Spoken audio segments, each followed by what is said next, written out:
Unasalachi. Tutuoma. God is good all the time. God is good all the time. Tutuoma. Aboma na aziza. Ihe anyị ga-aza bụ aka Onyenwe anyị na-azụ anyị. Na-azụ anyị, ọ na-egboro anyị mkpa anyị niile. Zanụ ya.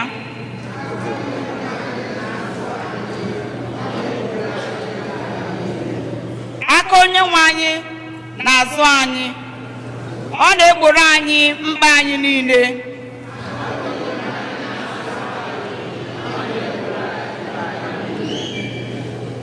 Aka Onyenwe anyị na-azụ anyị, ọ na-egboro anyị mkpa anyị niile. Zanụ ya.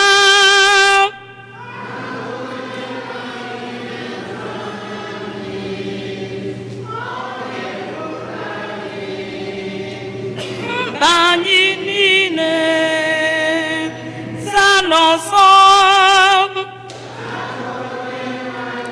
Na-azụ anyị, ọ na-egboro anyị mkpa anyị niile.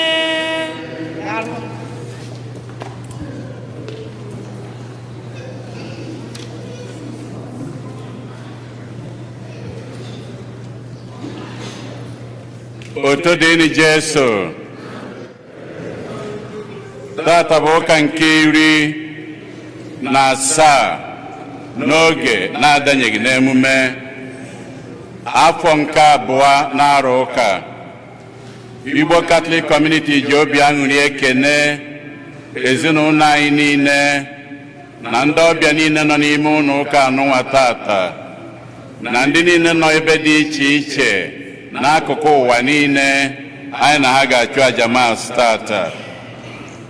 Na aja nke maasị tata, ndị ọlụ Town USA ndị otu ha niile na-enye Chineke ekene ka convention nke ha mere ebe a nyaa n'izu ụka anụnwa gwụrụnụ were gaa ọfụma na-enweghị nsogbu, wee na-ayọkwa Chineke Johnny Mrs ndị niile bịara ya ka ha si etu a narụkwa n'udo na ọṅụ.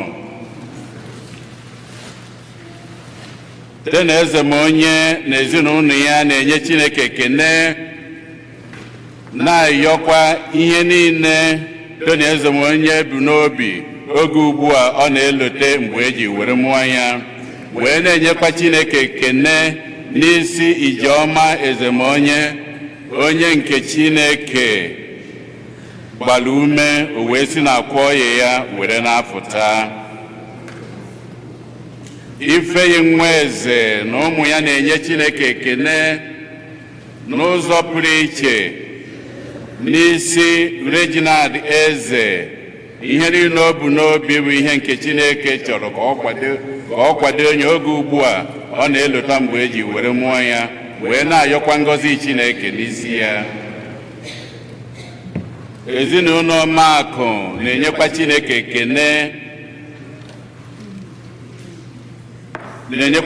ekene n'ụzọ pụrụ iche oge ugbu a Chigozie na Adakụ Makụ, ndị nke na-eme mmemme mgbe ha ji wee bụrụ di na nwunye. Ihe niile ha bụ n'obi ka Chineke gọziere ha ya n'ụzọ o siri masị ya, wee na-ayọkwa nchekwaba Chineke odudu ya na amara ya n'isi ha. Demian na Anọm na-enye Chineke ekene maka nchekwabe ya, amara ya na odudu ya na ndụ ya niile. Ezinụlọ Makụ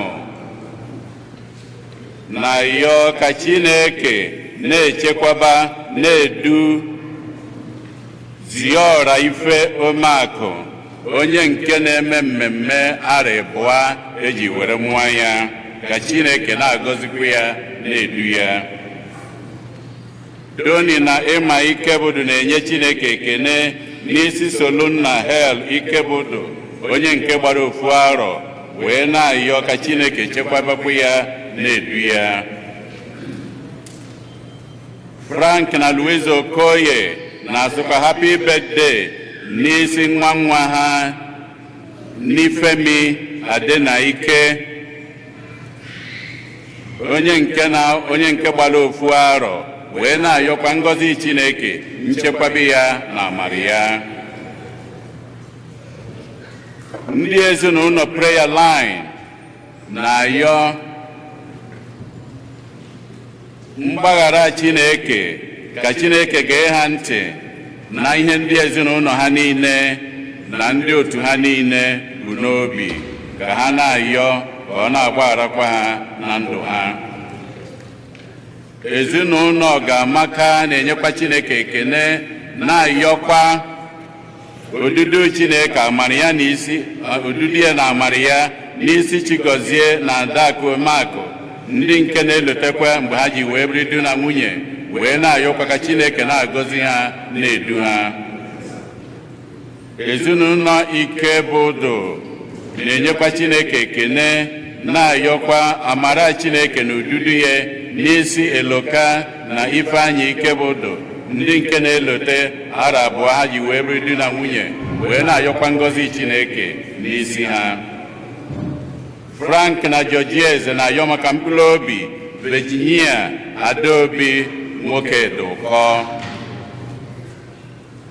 Bon Davis Ofegbu na-ayọ maka mkpụrụ obi Iba Akalang Hamilton Ofegbu, Susanna Chinyere Ofegbu, Rose Ofegbu Ọnụọha, Regina Ofegbu na Rosa Ogike.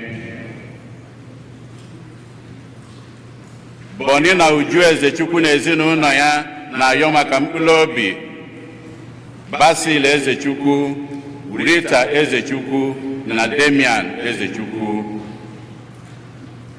CY na Meg Omak na-ayọ maka mkpụrụ obi Daniel Ohuche. Ezinụlọ Ụfọndụ na Ọkọlue na-ayọ maka mkpụrụ obi Rita Chinwe Ututo. Ka mkpụrụ obi ndị a niile nwụrụ anwụ anyị kpọpụtalụ, ka mkpụrụ obi ndị niile kwenụ gara aga. Onye isi nchụaja na aja nke mansị anyị tata bụ ụkọchukwu Kingsley Okereke. Kịta ka anyị niile kwụrụ ọtọ were aṅụrị na okwukwe tiekọta ọnụ na ukwe.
n'aha Nna na Nwa na Mmụọ Nsọ.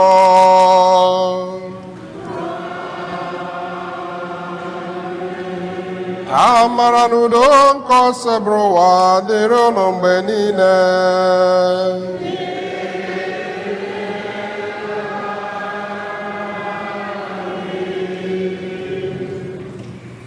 Ụmụnne m na Kristi, ndewonu. Happy Sunday to you all. anyị ji ọṅụ bata n'ụlọ ụka a ịchụ àjà misa n'ụbọchị tata bụ ụka nke 17 n'oge na-adanyeghị n'emume n'afọ nke ụka. Na mbụ, eji m obi aṅụrị na-anabata mmadụ niile na ịchụ àjà misa n'ụzọ pụrụ iche. Ana m anabata ma na-ekele nna m ukwu bụ Mosino Nathaniel Ikechukwu ndị Okwere, nakwa mmadụ niile dịka anyị si gbakọọ n'obi Chineke n'ụbọchị tata. Ekpere anyị bụ arịrịọ anyị niile na ebumnuche anyị niile ka Chineke mezuoro anyị ha niile site na Kristi Onyenwe anyị. N'ihe ọgụ ndị a na-agụrụ anyị n'ụbọchị tata, nzukọ na-eche anyị n'ihu ofu ihe gbara ọkpụrụkpụ nke bụ imesapụ aka, charity, imesapụ aka, inwe obi mmadụ ka ahụhụ mmadụ onye ọzọ na-ata na-emetụta anyị n'obi. A na-arịọkwazi Chukwu na àjà misa ka onye anyị ama na gracia ka anyị ga-eji nwee obi imesapụ aka na ndụ anyị. Ụmụnne m na Kristi, n'isi mbido àjà misa ugbu a ka anyị hụlata isi rịọpụta ụzọ ọbụla anyị sirila mejọ Chukwu, ka anyị rịọ na ya mgbaghara maka mmehie ndị ahụ.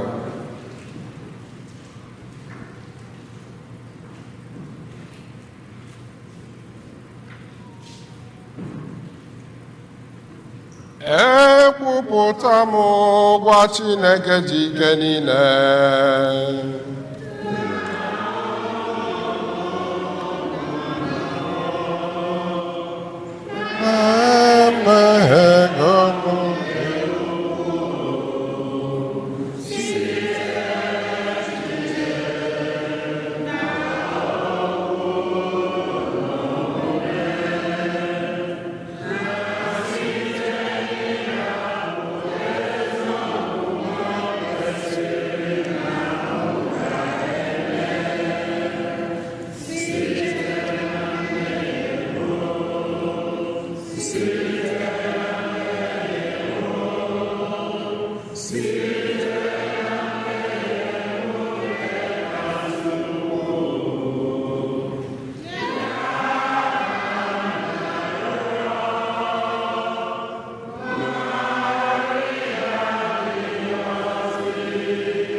ka Chineke ji ike niile mere anyị ebere, gbaghara anyị njọ anyị, duru anyị na ndụ ebe ebe.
Otito diri Chukwu, otito diri Chukwu, otito diri Chukwu, otito diri Chukwu, otito diri Chukwu, anya jagi mma, anyị ga-agọzi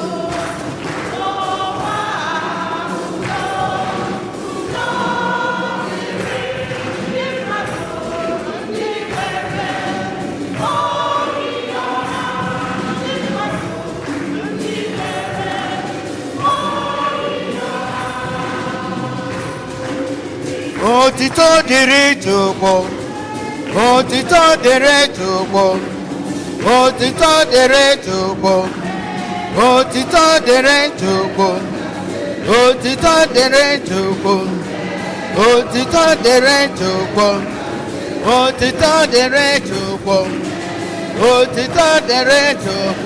Sing when you dance the pretty, not one. Chineke mụrụ inwere ọtọgbọ nwatọrọ nke Chineke nwa nke nna onye na-ekpọtapọ ntọpụ wee mere anyị ebere onye na-ekpọtapọ ntọpụ mere anyị anyị onye nọ n'aka ndị na mere anyị ebere otito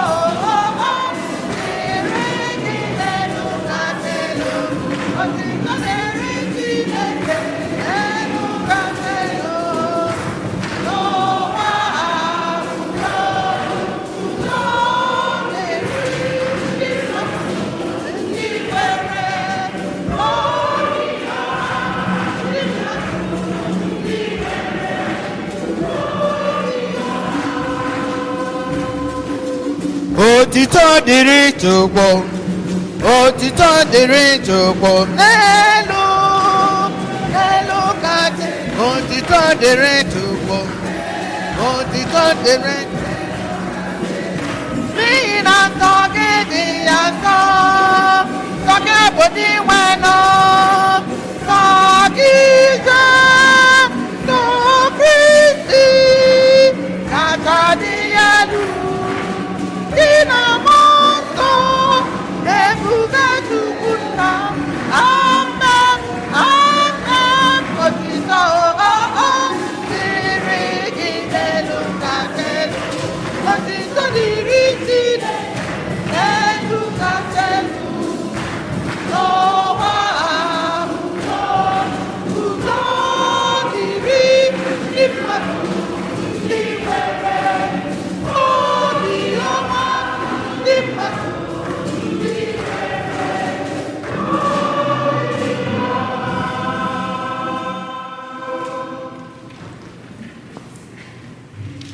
Ka anyị rịọ arịrịọ.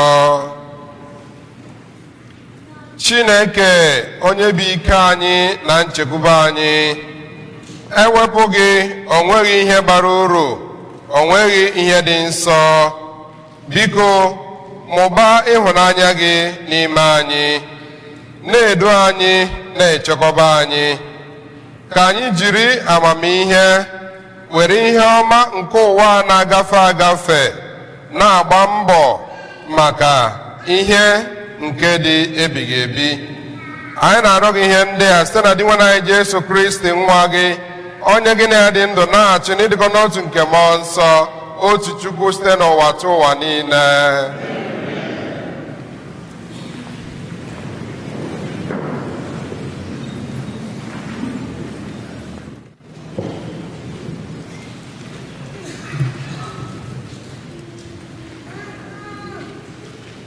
Ihe ọgụgụ nke mbụ. Ihe ọgụgụ e wetara n'akụkụ abụọ nke ndị eze. Otu nwoke si Balshalisha bịa. O were iri ogbe achịcha abụọ si na mkpụrụ mbụ nke ọka ọhụrụ ya wetara onye nke Chineke Elisha. Elisha asị, nye ya ndị mmadụ ka ha rie, mana nwaodibo ya jụrụ ajụ. Kedu ka m si enye narị mmadụ nwe ihe ntakịrị a? Ma Elisha zara ya sị, nye ya ndị mmadụ a ka ha rie, n'ihi na lee ihe onye nwe anyị kwuru, ha ga-eri ya bịakwa rifọ erifo. Mgbe ha rijuchara afọ, enwekwara nke erifọrọ erifo dịka onye nwe anyị si kwuo. Okwu nke osebere ụwa. Abụ ọma na azịza ya. Aka onye nwe anyị na-azụ anyị, ọ na-egboro anyị mkpa anyị niile.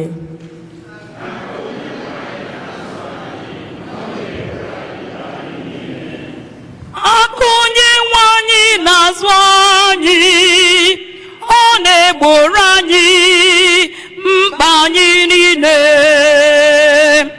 Azịza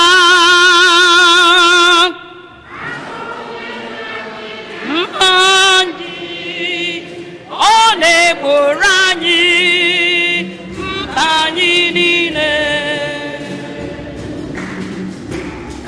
Onye nwe anyị, ka ọrụ aka gị niile kenee gị, ka ndị kwere na gị gọzie gị. Ha ga-akọ akụkọ ebube nke alaeze gị, bịakwa na-ekwupụta ike gị. Azịza.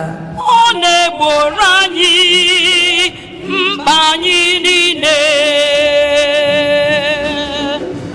Nye nwe anyị na-azụ anyị, ọ na-egboro anyị mkpa anyị niile. Anya dum ji ntụkwasị obi na-ene gị. Ọ bụ gị na-enye ihe ọbụla nri ya na mgbe ya. Ọ bụ gị na-asa ya aka were nye ihe ọbụla dị ndụ afọ ojuju. Azịza. Ọ na-egboro anyị mkpa anyị niile. Aka onye nwe anyị na-azụ anyị, ọ na-egboro anyị mkpa anyị niile. Onye nwe anyị ziri ezi n'ụzọ ya niile, ọrụ ya dum dịkwasị asọ. Onye nwe anyị nọ ndị na-akpọku ya nso, ọ nọ ndị ji eziokwu na-akpọku ya nso. Azịza. Ọ na-egboro anyị mkpa anyị niile.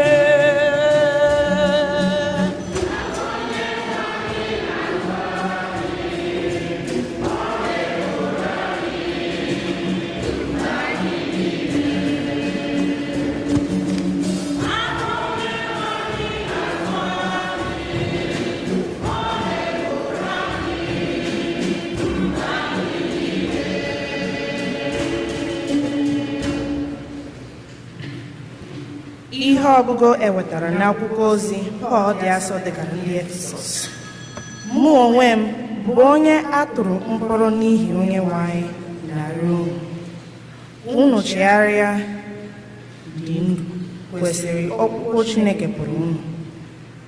Dịnụ umeala, dịkwanụ nwayọọ, weenụ ogologo ntachi obi, werenụ ịhụnanya na-edi ihe ibu unu mere unu.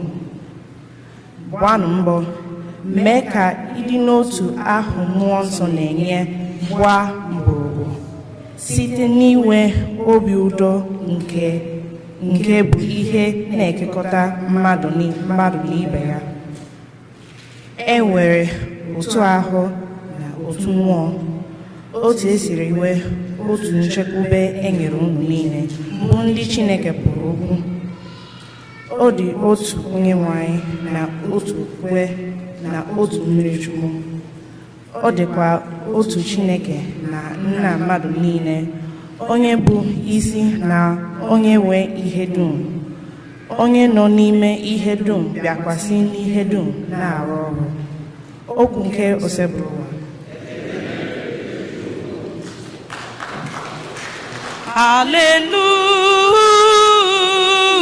Hallelujah, amen.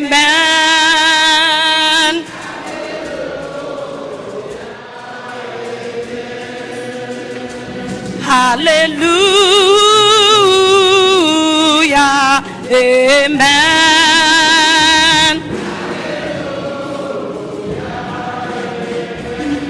Amen. Hallelujah. Amen. Amen. Hallelujah. Amen.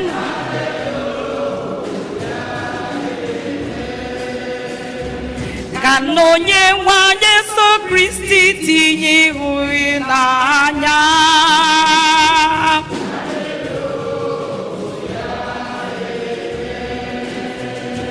Tinye ihe n'anya nke obi anyị.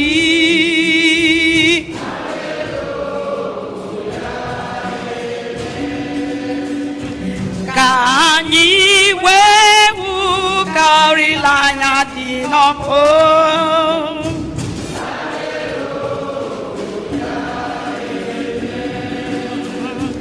Dị n'okwu ọ kpọrọ anyị si bụ ibu.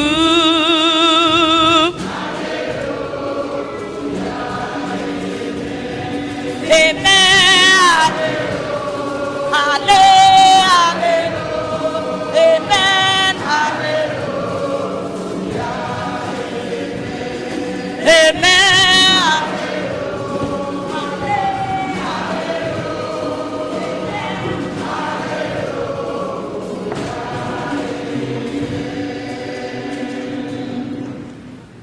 Onye nwe anyị nọnyere unu.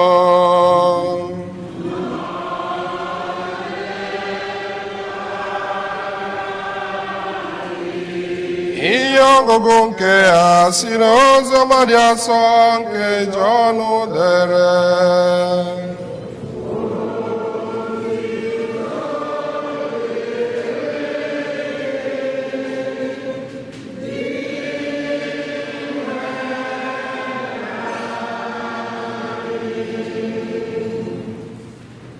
Jesu gafere n'akụkụ nke ọzọ nke osimiri Galili ma ọ bụ Tiberias. Oge igwe mmadụ so ya n'ihi na ha hụrụ ọrụ ịrịba ama dị iche iche ọ rụrụ site n'ịgwọ ndị ọrịa. Jesu rigoro n'elu ugwu ya na ụmụazụ ya wee nọdụ ala n'ebe ahụ. Emume ngabiga nke ndị Juu dị nso. Mgbe Jesu lepụrụ anya hụ na oke igwe mmadụ na-abịakwute ya, o wee jụọ Filip, olee ebe anyị ga-azụta nri a ga-enye ndị a ka ha rie? O kwuru ihe a ka ọ mata ihe Filip ga-aza, n'ihi na ya onwe ya maara ihe ọ na-ezube ime. Filip zara ya sị, olee otu nke a ga-esi mee? Ọ ga-efu ego dị ukwuu ịzụta nri nke onye ọbụla n'ime ha ga-eritụ naanị nri ntakịrị. Otu onye n'ime ndị ụmụazụ nke bụ Andrew nwanne Simon Peter wee sị ya, e nwere otu nwatakịrị nọ n'ebe a onye ji ogbe achịcha 5 na azụ 2 amịkpọrọ amịkpọ. Ma gịnị ka nke a bụ iji zụọ igwe mmadụ ha otu a? Jesu asị ha, meenụ ka ndị mmadụ nọdụ ala. Ahịhịa juru n'ebe ahụ. Ndị a niile nọdụrụ ala. Ha dị 5,000. Jesu nara ogbe achịcha 5 ahụ nye ekele wee kesara ha ndị nọdụrụ ala n'ebe ahụ. Otu aka ahụkwa ka o si kesaa azụ ahụ amịkpọrọ amịkpọ. Onye ọbụla riri nke ọ chọrọ. Mgbe ha rijusiri afọ, Jesu sịrị ụmụazụ ya, kpokọtanụ iberibe achịcha fọdụrụnụ ka a ghara inwe ihe ọbụla a lara n'iyi. ha tụtụkọtara ihe niile fọdụrụnụ n'ogbe achịcha ise ahụ wee kpojuo nkata 12. Mgbe ndị mmadụ ahụ hụrụ ihe ịrịba ama nke a Jesu mere, ha sịrị, n'ezie onye a bụ onye amụma ahụ na-abịanụ n'ụwa. Mgbe Jesu matara na ha na-achọ ịbịa dọkpụrụ ya n'ike chie ya eze, ọ gbalahara n'ugwu nọdụ naanị ya. Ozi ọma nke osebụrụ ụwa.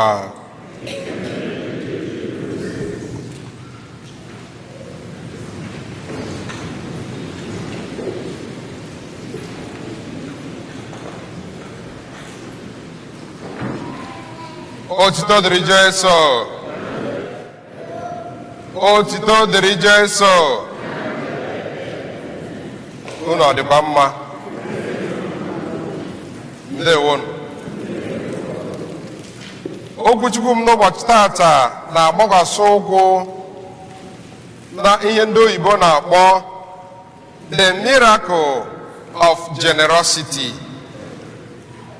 The miracle of generosity. Ya bụ na ihe ịrịba ama na-esi na imesapụ aka na-apụta. Ihe ịrịba ama na-esi n'imesapụ aka apụta n'oge ọbụla imepere obi mesapụ aka mere mmadụ ihe na Chineke na-anara ya mụbaa ya. Ihe ịrịba ama na-esi n'ime ya apụta.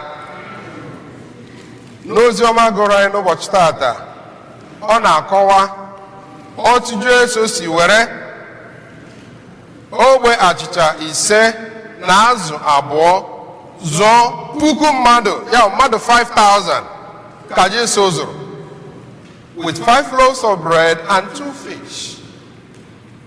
Ihe ọgụ nke mbụ bụ a kind of pointer, a background to ihe agụrụ anyị n'ozi ọma. N'oge nke Elisha, agụrụ nọ. Agụrụ na-anyụ ndị mmadụ ịkpakwụ. O nweghị onye nwere ihe ọ na-eri. They were all hungry. Then otu nwoke si n'ala Baal-Shalisha hụ Elisha onye amụma, kwuru maka na ọ bụ onye amụma, binye ya onyinye, nye onyinye 20 loaves of bread. Elisha onye amụma buru 20 loaves of bread, e nyere ya n'onyinye. Gịnị ka o mere? Ya were ya kesaa ndị mmadụ. Ọ sị gị ebe agụụ nọ, famine. Gịnị ka a na-akpọ famine n'Igbo?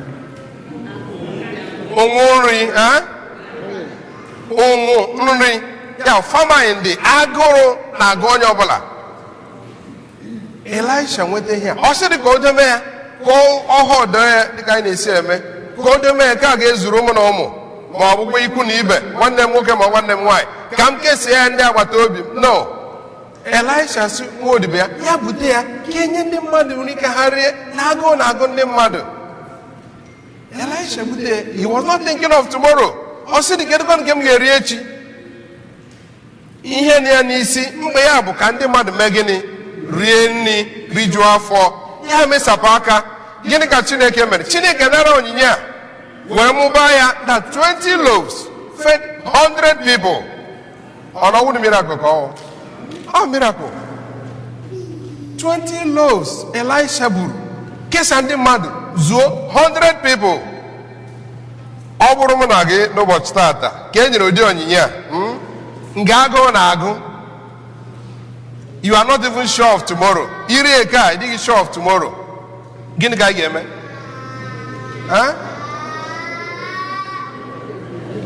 Anyị na-adọkọ ya kama enwe ndị mebiri na anyị na-atụfu na-adọkọ. Mana ebe onye amụma Elisha nọ, it wasn't like that. Ọ nwere obi mmesapụ aka.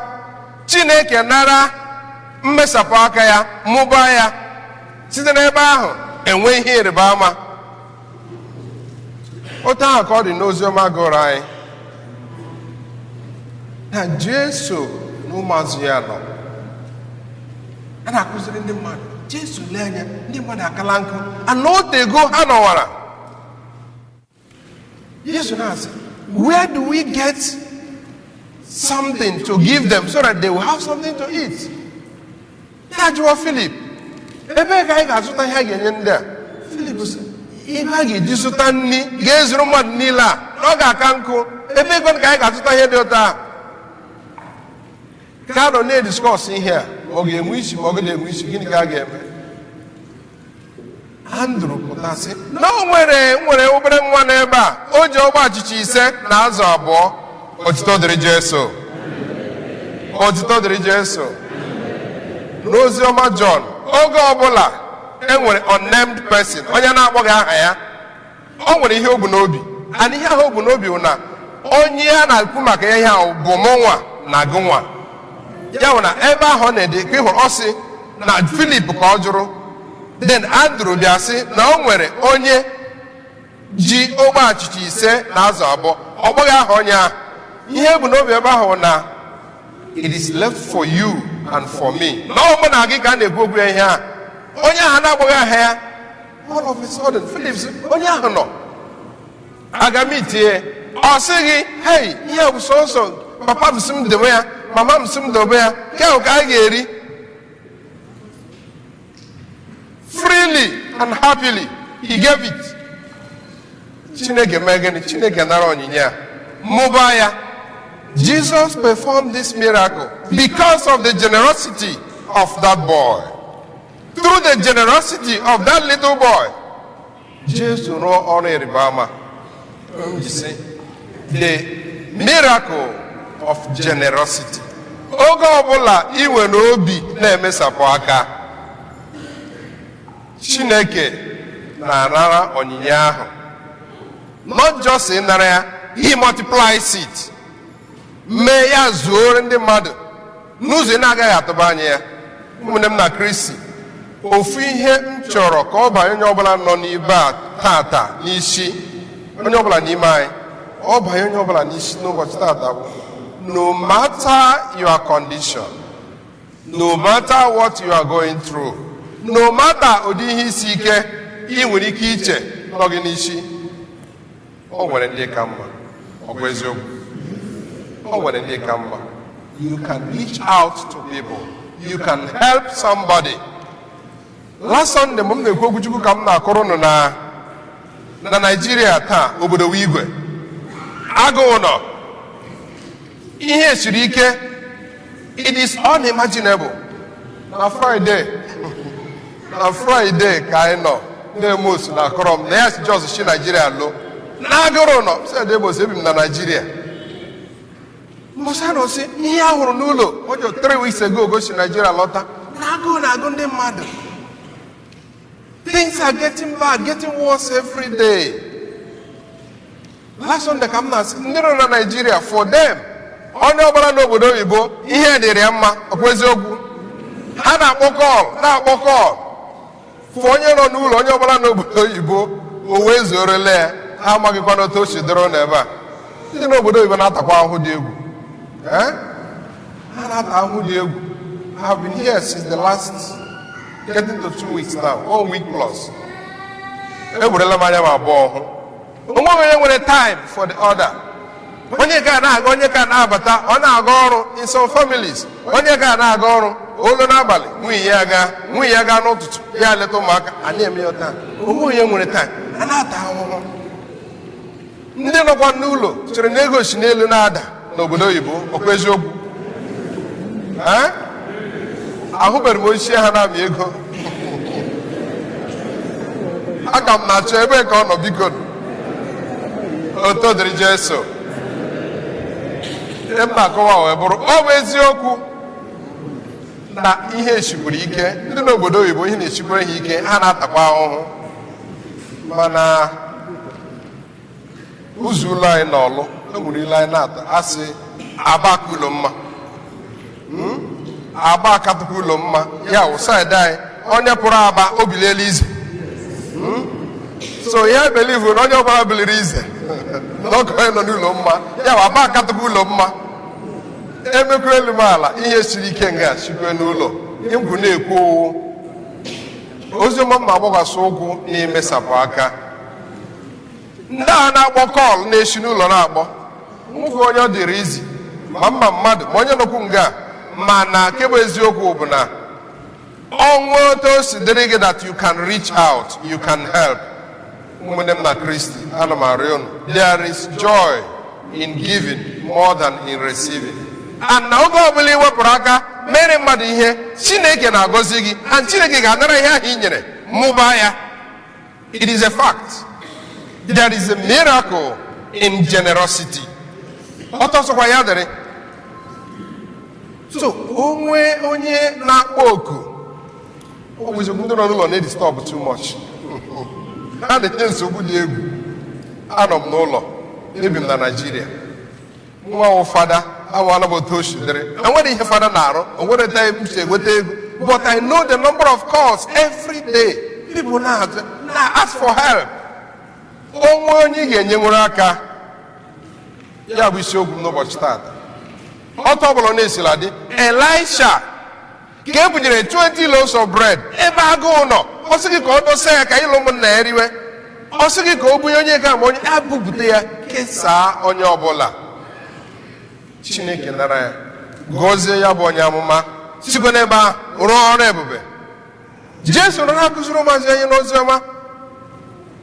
Chi ejiwele Jesu lee anya mere ya ebere. What do we do? This little boy, megodi imagine na ọrụ ebube a Jesu rụrụ na abịara ma asị that little boy nyere anyị bread gị aha na azụ gị aha ka ọ ga-asị are you crazy? Gịnị ka ị chọrọ iji eme? Ka awụ ihe ga-enye papa m sị m jide mama m sị m jide ya ka anyị nwee ike rie ya nwee ike kpere ike anyị ji ala. He did not do that. Ya wepụta ya happily. Jesu nara ya nye ekele gọzie ya sị ha ngwa kewe ndị mmadụ that at the end of the day enwe 12 baskets full of the scraps. Ihe fọrọ afọ ju nkata 12 ihe na-ajụzi ogbe achịcha 5 na azụ 2 o juru otu nkata. O juru otu nkata. Mana because of the generosity of that boy, Jesus performed this miracle. O nwere otu akụkọ ofu ihe m hụrụ about last week. Otu nwoke ihe na-agara ọfụma na Nigeria, precisely in Lagos. Ihe na-agara ya ọfụma. Look at all of a sudden he lost his job. He lost his job. Ihe bido na-eshiri ike nwayọ nwayọ gradually ihe isi ike na-abata. Ọ bekata mekata onwe ihe ọ na-eri. Nwoke chekelekata ihe ọ ga-eme. Ya kpọrọ family ya Bola village ka na hustle naanị ya. Mekata ya na-esiwa ya ike because he lost his job. Onwe ihe ọ na-arụ.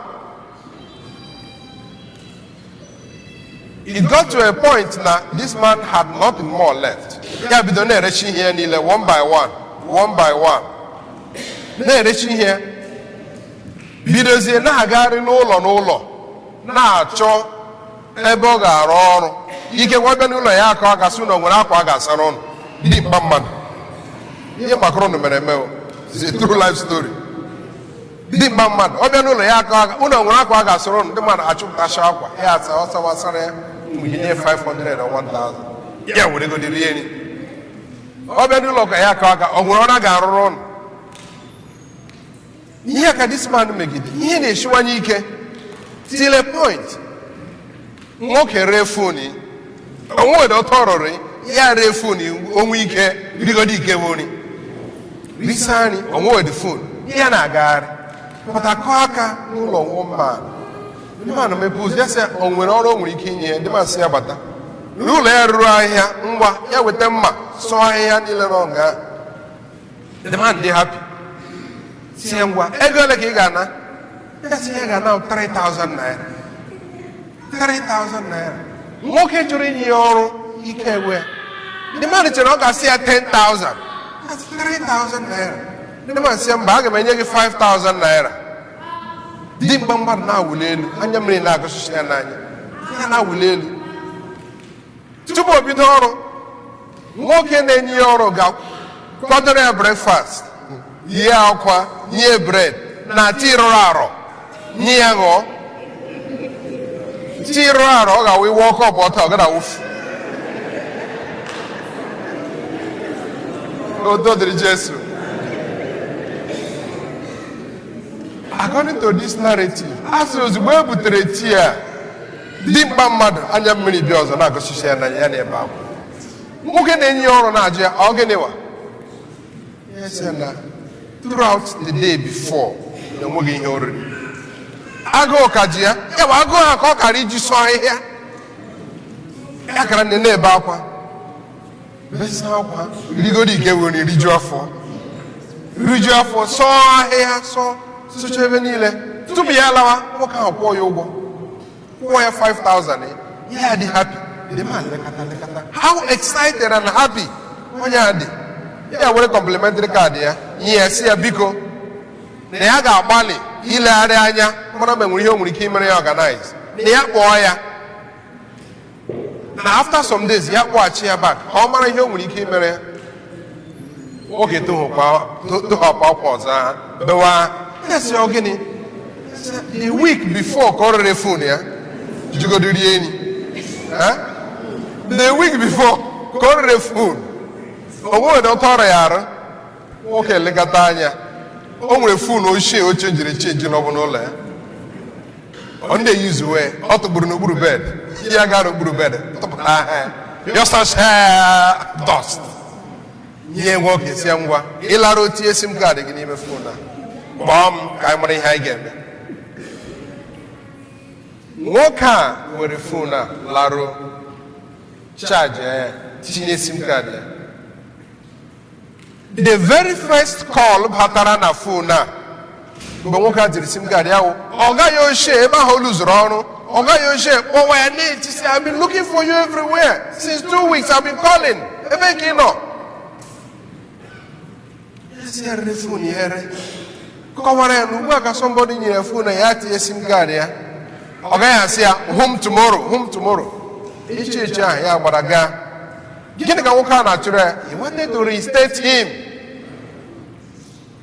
Ọta ka nwoke a ji bido ahụ ọrụ ọzọ ihe bido ga wọkụwa ọfụma ya laa village ga kpọta ha family ya and life came back to him. That's how he survived. Kedu otu ihe si bido? Simply because nwoke ahụ kpọrọ ya sọ ahịhịa nyere mkpọkọrị phone ahụ. That was the miracle. That was the beginning of it. God accepted that gift, multiplied it, and a miracle happened through that.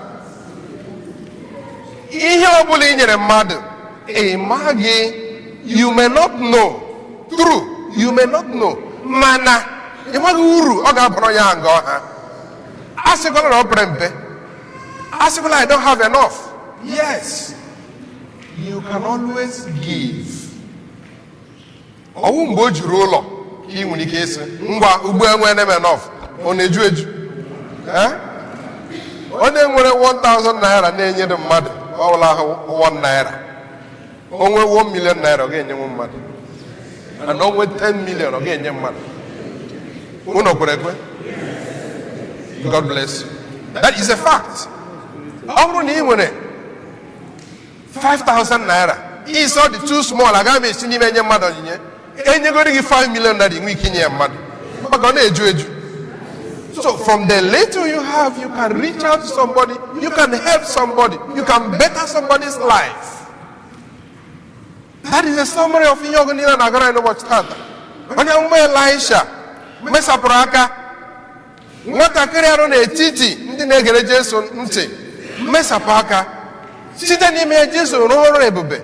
Ihe ọbụla ị na-enye mmadụ, I'm assuring you, Chineke ga-agọzi gị. Ọ ga-esikwa n'ime ya multiply ya mụbaa ya ya bara gị uru bakwara onye ahụ na-enye n'aka uru.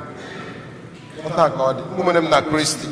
Isiokwu m n'ụbọchị taata wee bụrụ ọta ọbụla ọ na-esi na adị echekwala na nke gị ka njọ ndị ka mma ka nkụ. It must not be only material gifts. O nwere ike wuru onye ahụ na-adịghị na ị gara aga leta ya maọbụ onye o nwere otu o si dịrị some words of comfort, okwu dị agha ị gwara mmadụ, that will go a long way. It is also charity. It is also generosity. Ya na ya n'ụbọchị tata mepee obi gị onwe otu ị nwere ike isi mesapụ aka mere mmadụ nyere mmadụ aka elekwala anya n'azụ maka Chineke ga-esite n'ime ya gọzie gị gọziekwa ndị ọzọ. Ihe ọzọ m chọrọ ịrụta aka na ihe ọgụ ndị agụrụ anyị n'ụbọchị tata bụrụ ihe Pọl dị asọ gwara n'ihe ọgụ nke abụọ. Ihe Pọl degara ndị Efesus. Bear with one another charitably in selflessness, which is also the same thing. Bear with one another. Also, do all what you can to preserve the peace that exists between you, amongst you. Ịmara ihe nwere ike ime rụọ ọrụ dị egwu, rụọ ọrụ gbalịa ka ike gwere gị ịhụ na udo na ịhụnanya dị n'etiti gị na ndị ọwụ gị na ha. Ile anya n'ụwa tata ụmụnne m na Kristi, katakata juru ebe niile. Esemokwu, nkuko, left and right, front and back. I will show you. It is also generosity. Mmadụ mee gị ihe gị mee gịnị ịgbaghara. Oliver Kogu sị nwanne na nwanne na-adị na mma ọ gịnị elecha aghara. This life is too short to be spent in annoyance, to be spent in acrimony. Onwe ma mgbe o ji eru. It can happen at any time. O nwere ike bịara gị taa, nwere ike bịara m echi, nwere ike bịara m taa. Onwe moto sheme. Kedu ihe na-adọgburu ọgwụ anyị? Onye asịrị m ka, onye a mere m ka, onye a mee m ka. Pọl dị asọ na-agwa anyị n'ụbọchị tata na anyị gba mbọ mee ihe niile anyị nwere ike ime, anything within our reach, to preserve the peace, the unity that is amongst us.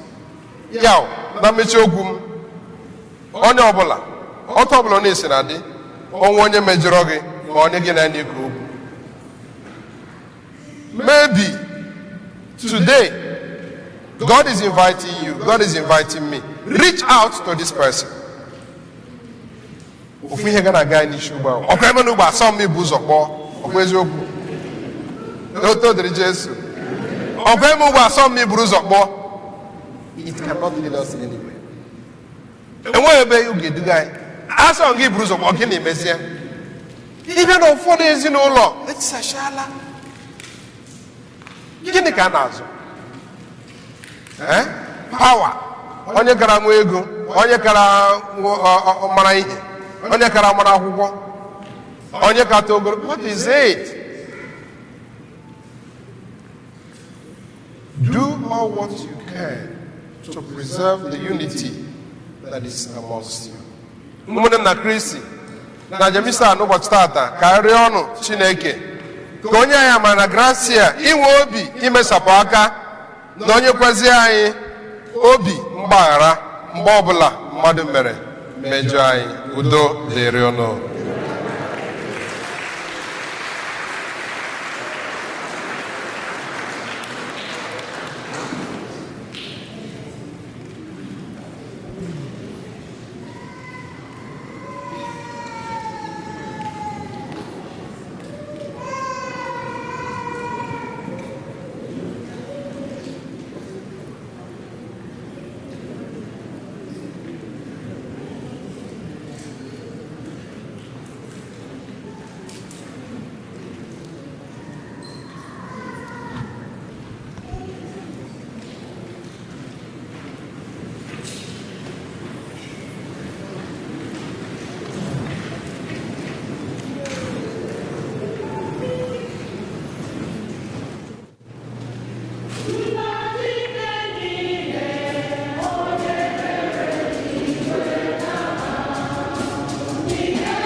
ụmụnne m na Kristi, ka anyị were okwukwe na nchekwube bịarute n'ihu Chineke onye maara ka o si dịrị anyị n'obi, ka anyị bụrụnụ mkpa anyị dị iche iche na ekpere burute n'ihu ọlta ya dị asọ.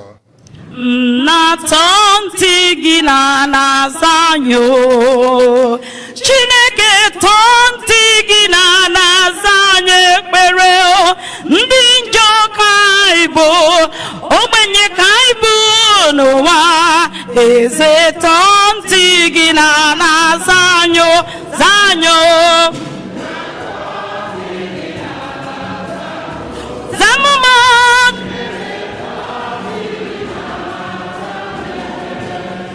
Onye njọ ka mbụ, ogbenye ka mbụ n'ụwa, nna ntị gị na-aza m.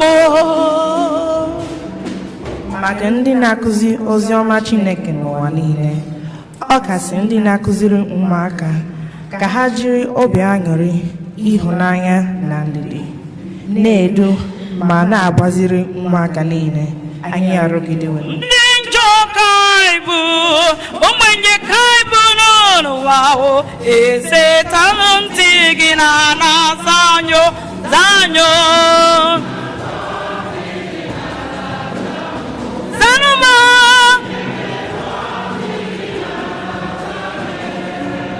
Onye njọ ka mbụ, ogbenye ka mbụ n'ụwa, na-atọ ntị gị na-aza m. Maka mba anyị na mba Amerịka, ka anyị na-anabata ndị ọbịa ma agba mbọ na-enyere ndị ụwa na-atụ n'ọnụ aka, anyị arụgidewe. Ogbenye ka anyị bụrụ n'ụwa, eze tọọ ntị gị na-aza n'anyị. Ozananya oge, onye njọ ka mbụ, ogbenye ka mbụ n'ụwa, na-atọ ntị gị na-aza m. Maka mmadụ niile nọ n'ụwa, ka anyị na-asọpụrụ ndụ site mgbe a tụrụ ime ruo mgbe ọnwụ bịara, anyị arụgidewenụ. Na-atọ ntị gị na-aza anyị, za anyị. Ozara m,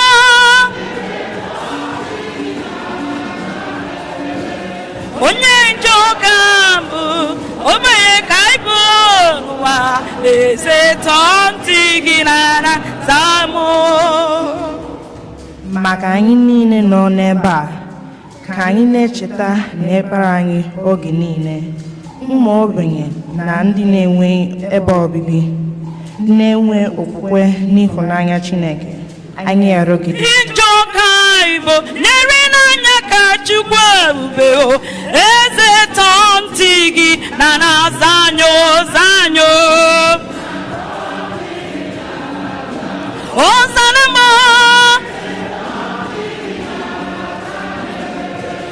onye njọ ka mbụ, ogbenye ka anyị bụ n'ụwa, na-atọ ntị gị na-aza m. Maka ndị niile nọ n'oge ezumike nke sama, ka ha na-enweta nchekwaba Chineke, yarakwa ichefu ikele Chineke maka oge ezumike na oge itu ndụ mmanụ, anyị arụgidewo. Na-atọ ntị gị na-aza anyị, ozanụ m.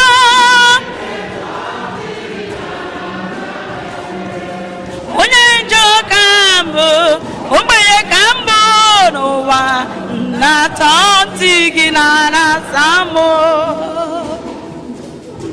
Maka mkpụrụ obi nọ na pọgatri site na arịrịọ nke nne anyị dị asọ Virgin Maria, weta aṅụrị nke ndụ ebe anyị arịọgidewenụ. Nye ezumike bebe onye obi ebere, papa o, eze tọọ ntị gị na-aza ha o, za ha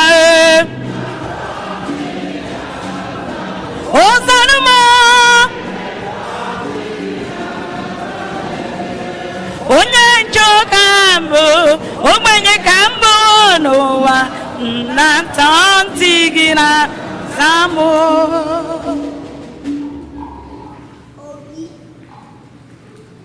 na Kristi ugbu a ka onye ọbụla n'ime anyị hụnata isi rịọ Chineke ka o si dịrị ya n'obi.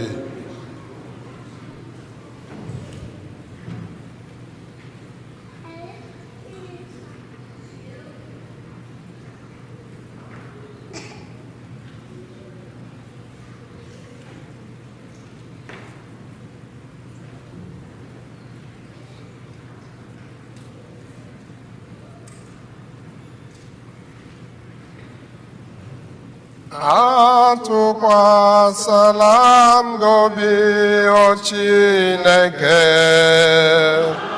tụkwasịla m gị obi,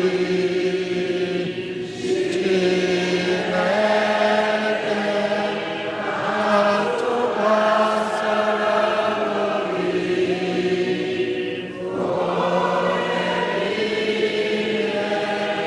Oge niile m nọ na mkpa, o Chineke, atụkwasịla m gị obi, Chineke,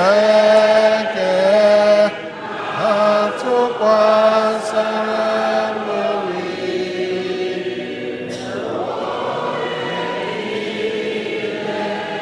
Oge niile m chọrọ udo, Chineke, atụkwasịla m gị obi,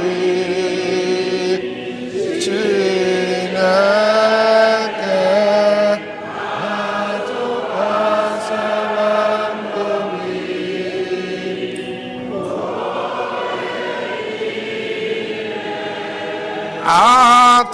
Atụkwasịla m gị obi, o Chineke,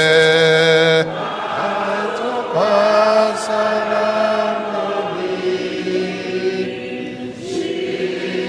Chineke,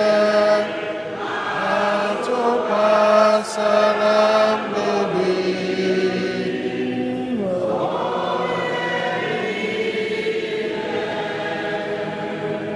Chineke nna pụrụ ime ihe niile, ọ bụ sọ na gị ka ntụkwasị obi anyị dị, ọ bụ sọ na gị ka nchekwube anyị dị, ọ bụ sọ na gị ka okwukwe anyị dị. Anyị agbakọọla n'ụlọ ụka n'ụbọchị taata iburu mkpa anyị dị iche iche burute n'ihu gị. Chineke nna pụrụ ime ihe niile, legwenụ mkpa ndị a, ndị ka anyị kwupụtara n'ọnụ na ndị nke ọzọ anyị buchazi n'obi ugbu a. Anyị na-asị gị, ezi Chukwu dị ndụ, meere na anyị karịa ka anyị si rịọ gị site na Kristi Onyenwe anyị.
anya n'iru m meela anya n'azụ m meela anya n'aka nri m melere anya n'aka ekpe m mkpụrụ onye eze kwuo aga m ahụ ya ga-eme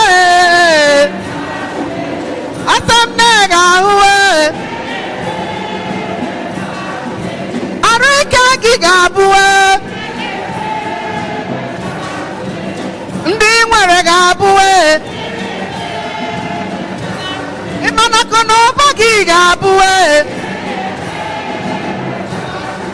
ọlụ inwelu ga-abụ ezinụlọ gị ga-abụ njaba Chineke mma jaa Chineke mma nwanne jaa Chineke mma jaa Chineke mma onye nwere ndụ jaa Chineke mma jaa Chineke mma onye ọ gọziri jaa Chineke mma anyị ga-ahụ asị m na m ga-ahụlele ọrịa gwara m ga-abụ mbunye ọnụ ya ga-abụ amamihe ya ga-abụ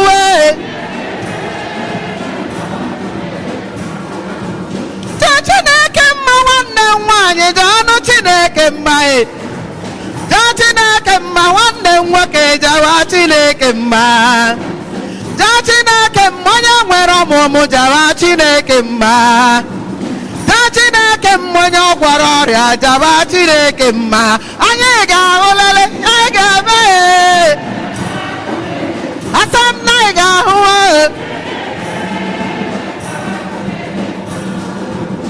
ọgọziela m Chineke nna ọgọziela m ebighị ebi ọgọziela m onye nwe m ndụ Chineke na onye nwe m ndụ m ebighị ebi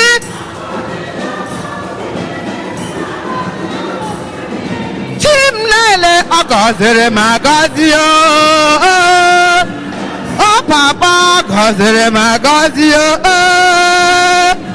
onye na-eme mma gọziri m agọzi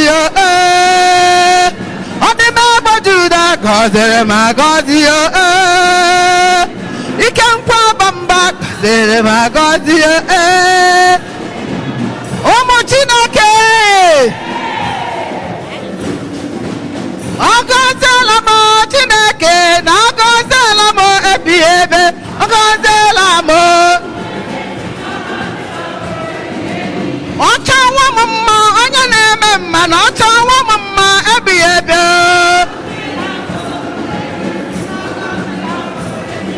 Chimlele ezi Chimlele onye na-eme mma onye na-eme mma onye bụ dike onye jemanụ onye na-enye ndụ onye na-enye ike ezi Chimlele ezi Chimlele ezi Chimlele ezi Chimlele ezi Chimlele ezi Chimlele kenana ntị m nwanne m kenana ntị m na Chimemela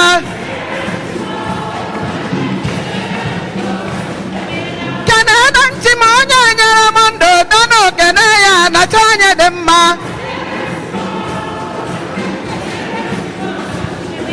kenana ntị m ike nkwa bamba dọnụ kene ya nacha anya amaka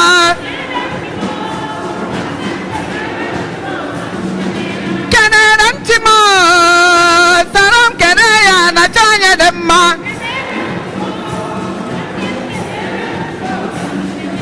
kenana ntị m enyi m benere ntị m na Chimemela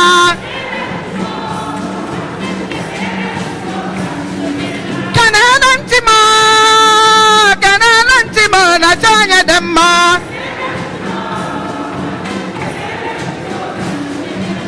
aka ya aka Chineke na-eme mma ọrụ ebube ya ka emere ọrụ na ndụ m isi nke ndụ ka na-adịghị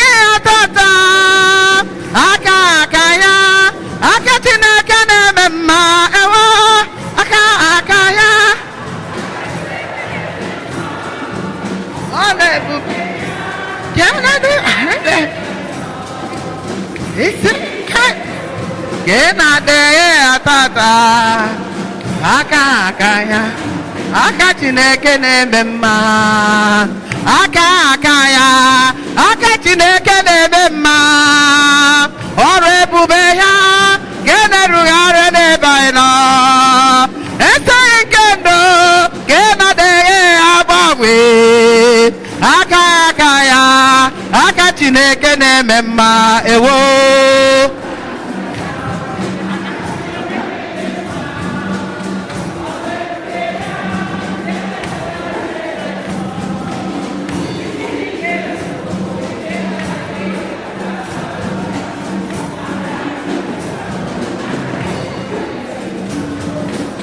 ihe niile banyere m na-emetụta okwu n'obi echeta udo ọ ga na-ere ka ọ na-echere m ọ gaghị ekwe ka echiche ndị iro mezue amara Chineke bara ụba n'ebe nna ihe niile banyere m na-emetụta okwu ọ na-emetụ ya udo ọ na-echere ewo mezuo amara Chineke gara ụba ọ bara ụba n'ebe anyị nọ ihe niile banyere ndị metụta okwu ọ na-emetụ ya udo ọ na-echere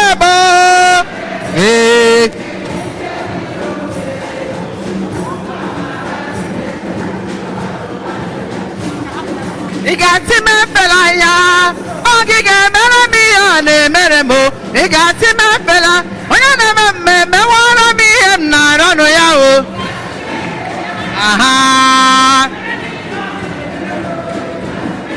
ike nkwa agba mgbe mewara m ihe m na-arọnụ ya o aha onye ije adị nda mewara anyị ndụ anyị na-arọnụ ya o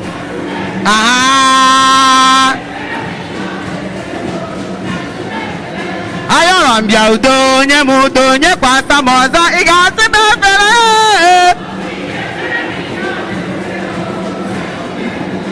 ayọrọ m ya ndụ onye m ndụ ọmmaji mmaji ị ga-asị m efela ya onye na-eme mmemme nwere m ihe m na-arọnụ ya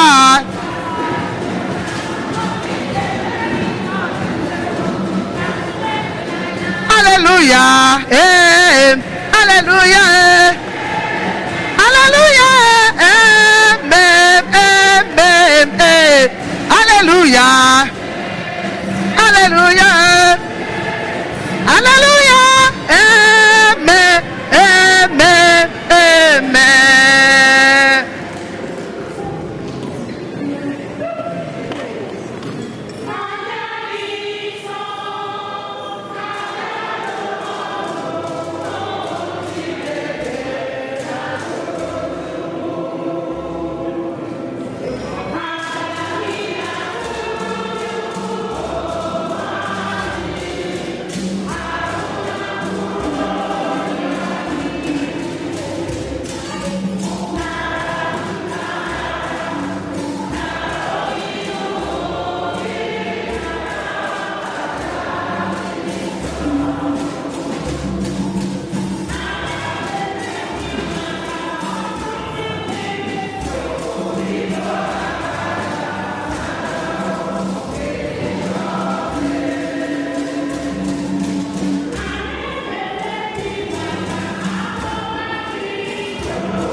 bịakwanụ ụmụnna m ka aja mụ na unu na-achụbụrụ ihe ga-asọ Chineke nna ji ike niile ịnara nụ.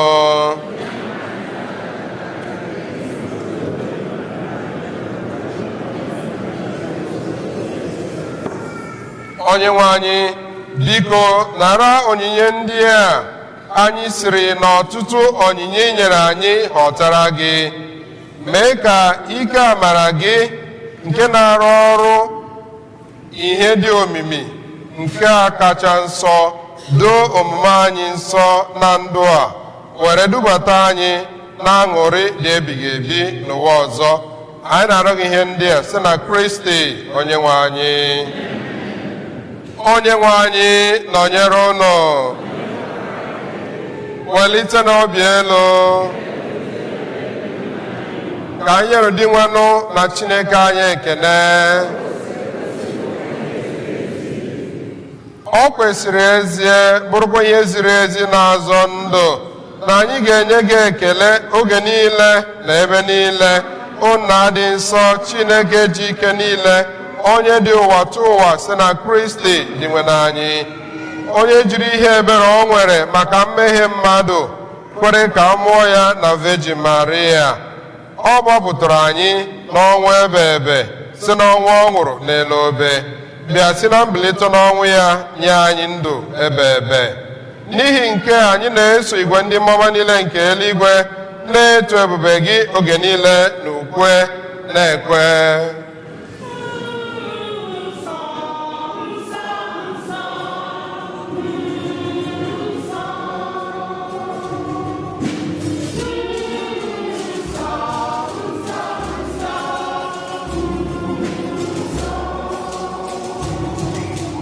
Uteblụwa Chineke,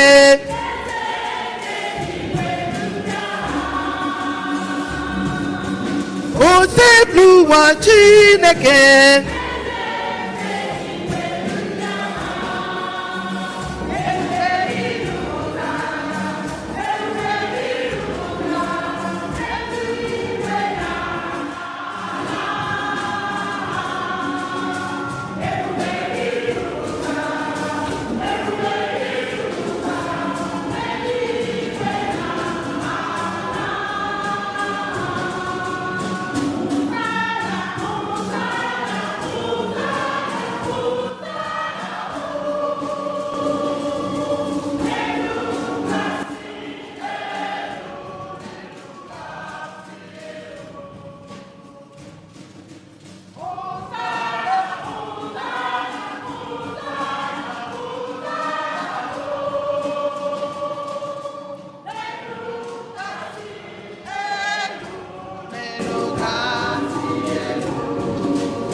dị ngọzi onye dara n'aha onye nwanyị.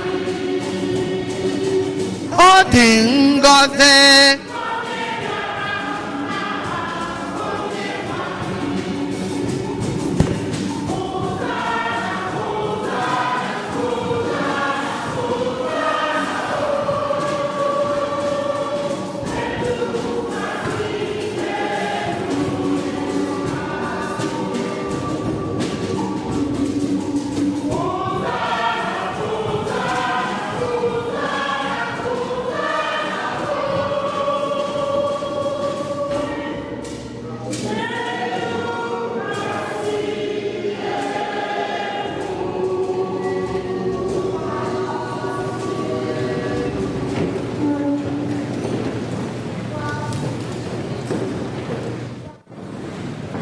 Nna ịdị nsọ ezie, sọ gị na-edu ihe dum nsọ.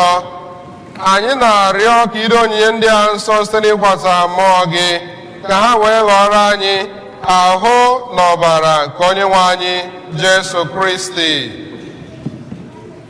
onye bịara tupu edunye ya n'ọnwụ nke o jiri aka ya wee nara, were achịcha nye gị ekele na otito, nyawa ya nye ya ụmụazụ ya sị, naranụ nke a rienụ ya unu niile, nke a bụ ahụ m ka a ga-eduru nye maka unu.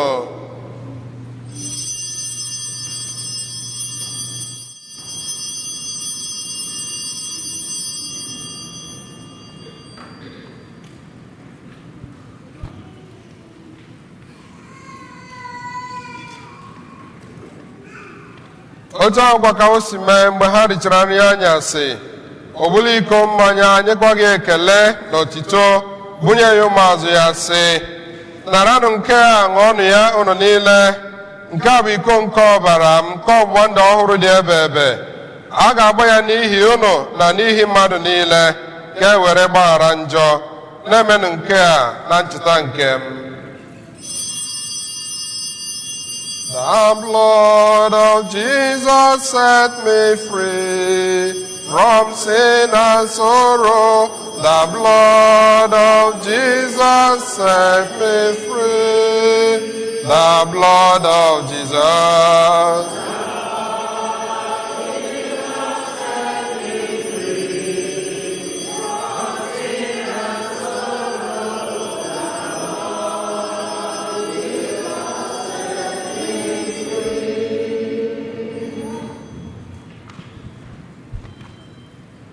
Ka anyị kwupụta n'ihe omi nke okwukwe anyị na-eme ugbu a.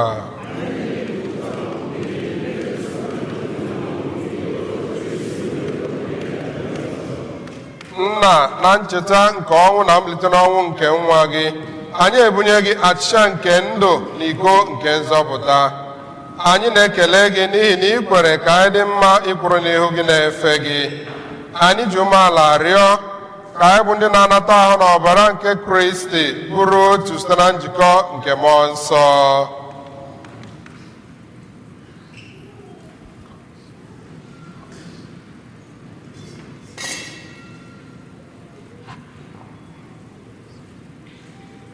Nna, cheta nzukọ gị gazuru ụwa niile mee ka ịhụnanya gị jupụta ya gọzie Pope anyị Francis na Bishọp anyị bụ Clement na ndị ofe ọka gị niile. Chetakwa ụmụnne anyị ndị ji ọgwa gaa n'ezumike nke ọnwụ kpọbata ha na ndị ọzọ niile nwụrụ anwụ ihe nke oke gị. Biko mee ha niile ebere ka esobe ejimara dị ngozi nke Chukwu, ndị apọstọl, ndị nsọ gị niile, ndị mere uche gị n'ụwa were keta ndụ ebe ka anyị sorokwa ha na-eto gị ebube site na Jesu Kristi nwa gị.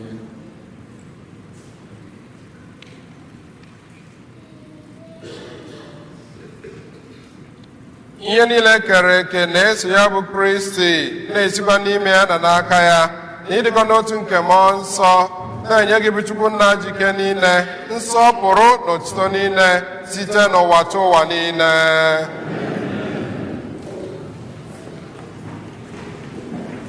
Ụmụnna, ka anyị were ekperenụ onye nzọpụta anyị kụziri anyị were kpọkuo Chukwu nna.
Zọpụta anyị na-arịọ gị ose bụrụ ụwa na-ajụ ihe niile, were ebere nye udo n'oge nke anyị site n'inye aka ebere gị ka a zọpụta anyị na njọ oge niile anyị ewere gbara ha nsogbu niile were nchekwube dị nsọ na-atụ anya maka mbịaghachi nke onye nzọpụta anyị Jesu Kristi.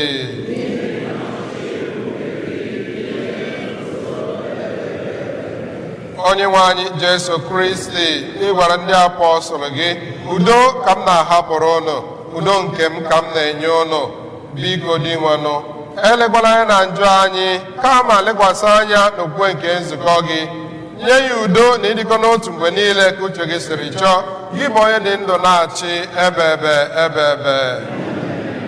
Amara na udo nke ose bụrụ ụwa dịrị unu mgbe niile. Ka anyị nyerịtara onwe anyị ekele nke udo.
Jesu Kristi, lee nwa atụrụ nke Chukwu, onye na-ekpochapụ njọ nke ụwa. Anyị nwere isi ọma bụ ndị a kpọrọ n'ori nke nwa atụrụ Chineke.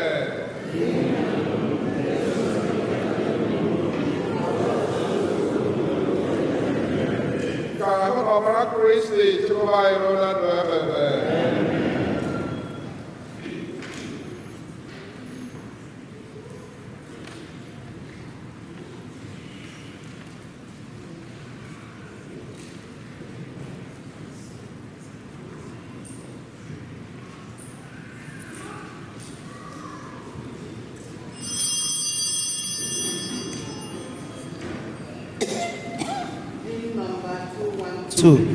Hymn 212.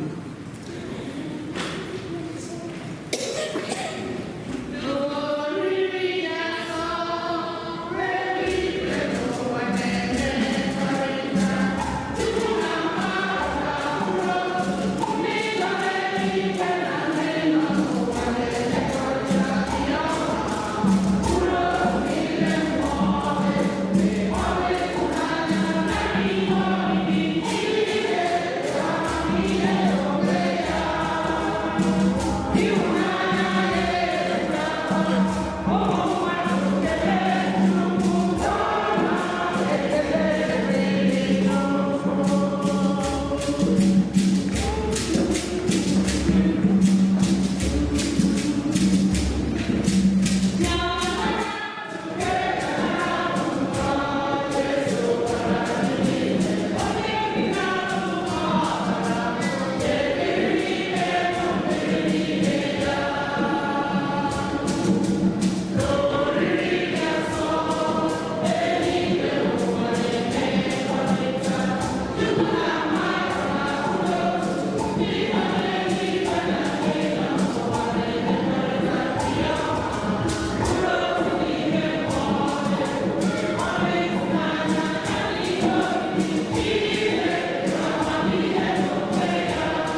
number 1.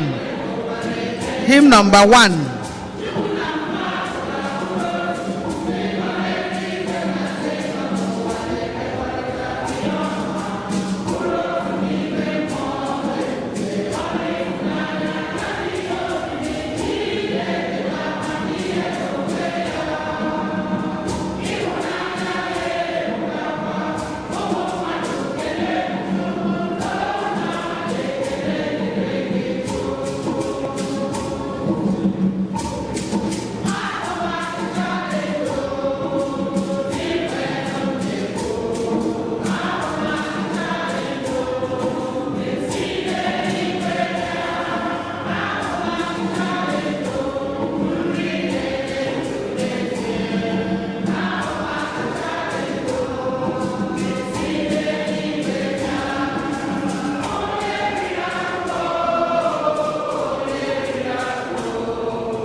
O sacrament most holy.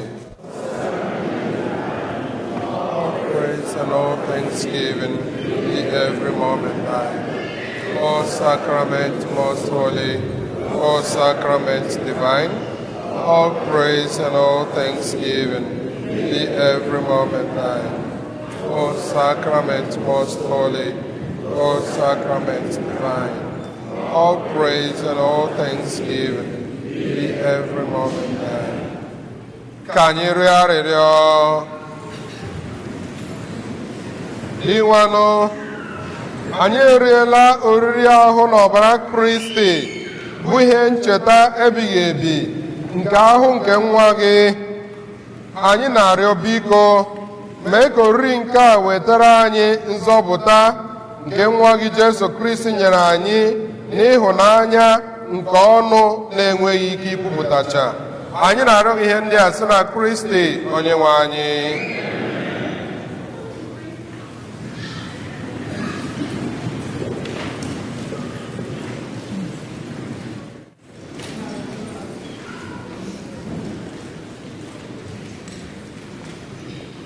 Anyị ji ohere ekene ndị niile gbara mbọ hụ na ụbọchị ụka gara aga anyị mere mmemme ụmụ anyị agamniru, ndị niile Chineke tubere ugo mmụta n'etiti anyị o were gaa ọfụma. Youth Day Sunday, Young Adult Youth Day, Success Sunday anyị mere ụbọchị ụka gara aga, ọ gara ọfụma. Ndị niile gbara mbọ maka ya a na-ekene anyị niile. Wee na-elotekwa ụmụaka niile ndị na-abanye high school ma ọ nọ high school ha akwụbeghị aka n'isi, a na-edekọ aha ụnụ na-agbasa. Ndị chọrọ fọm ụnụ fụmụ ma ọ bụ ụkọchukwu anyị anya ụnụ were fọm maka ya. Anyị na-elotekwa Septemba 7 Archdiocese anyị a na-eme mmemme na Cathedral. Ụbọchị anwa kọmuniti ọbụla etinye grup na-ekpe chaplet n'asụsụ nke ha. Anyị nwasokwa n'ofu n'ime ha ka anyị gbaa mbọ hụ na anyị dị nkwadebe maka ya na anyị ncha 10 o'clock na Our Lady of the Angels Cathedral by our Archbishop Jose Gomez. Ndị Holy Spirit Charismatic Renewal wee na-ayọkwa ka anyị ncha ka anyị kwadebe their 3 days revival nke ga-ebido July 31 wee lue August 2. Ọ bụ n'izu ụka anụnwa anyị banyere ka ọ ga-abụ ebe a ụbọchị ọbụla ọ ga-ebido na 6 p.m. ka anyị niile ka a na-akpọ maka ya. Ndị grandma ukwu ụdala ka anyị na-amadụ nka agbasasị ụka o nwere onye chọrọ ịfụ ụnụ. Ndị grandma ukwu ụdala anyị maara ndị nke anwa bụ.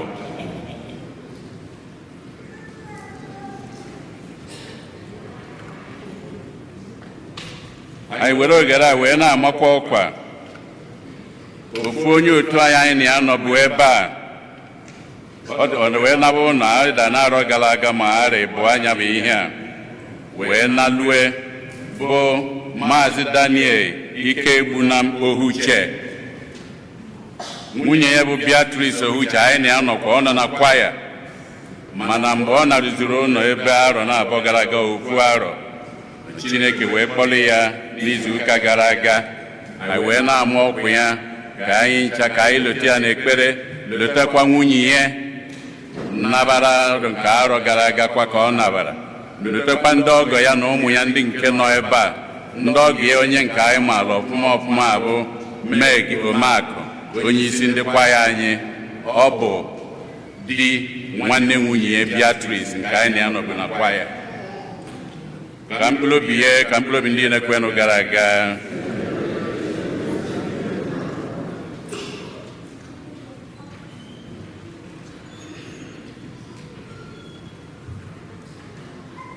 Kịtazi ana m akpọlite onye isi ndị nne na ndị nna nkwa unu kwere ndị young adult ka anyị mejupụta ya ozugbo. Kedu ebe unu nọ? Ụbọchị ụka gara aga onyinye unu aka nye young adult youth unu emenwuru ya.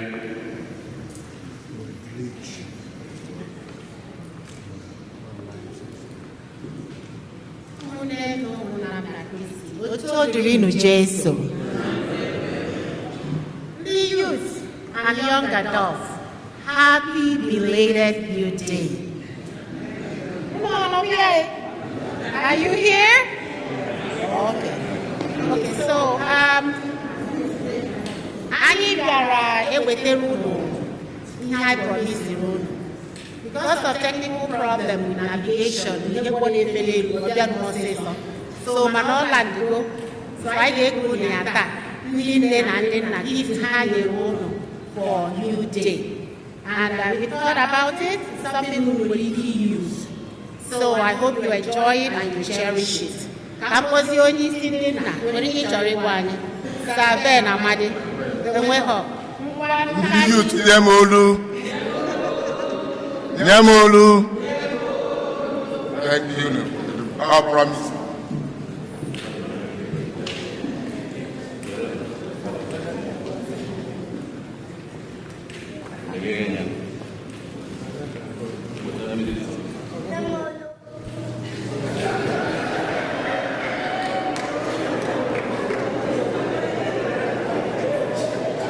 enyemaka anyị dị n'aha Onyenwe anyị. Onye mere eluigwe na ala. Chineke na-apụrụ ime ihe niile, anyị na-ekele gị maka mmadụ niile gbakọrọ n'ụlọ ụka tata. N'ụzọ pụrụ iche anyị na-ekele gị n'isi ụmụ okorobịa na ụmụ agbọghọ anyị. Anyị na-ekelekwa gị maka Youth Day ha mere n'izu ụka gara aga nke gara ọfụma. Tata ndị nne na ndị nna kwadoro inye ha onyinye a. A na-asị gị biko bịa ka ị gọzie onyinye a ka ọ bụrụ ihe ga-abara ha uru, ka ọ bụrụ ihe ga na-erutere ha oge niile, na ọ bụ onyinye nke ndị nne na ndị nna nyere ha ka ha na-etolitekwa, ka ha ghara ịgate aka n'ebe ị nọ, na-akpụdebe ha nso ebe ị nọ oge niile, ka ha na-eto n'ime gị na n'ịhụnanya gị. Ka Chineke jike niile gọzie onyinye ndị a n'aha Nna na Nwa na Mmụọ Nsọ.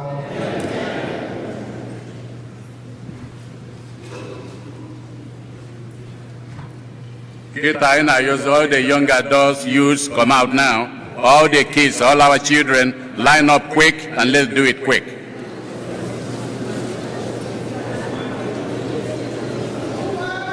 Mama, say ya no mela. Kaitie na aka ke ha yozugbo. Eze Jesus, no waraya mama. Say ya no mela. Say ya no mela. You get it, you go back to your seat. Get it, go back. Say ya no mela. Nyana kando kenyaka. Eze Jesus, no waraya mama. Say ya no mela.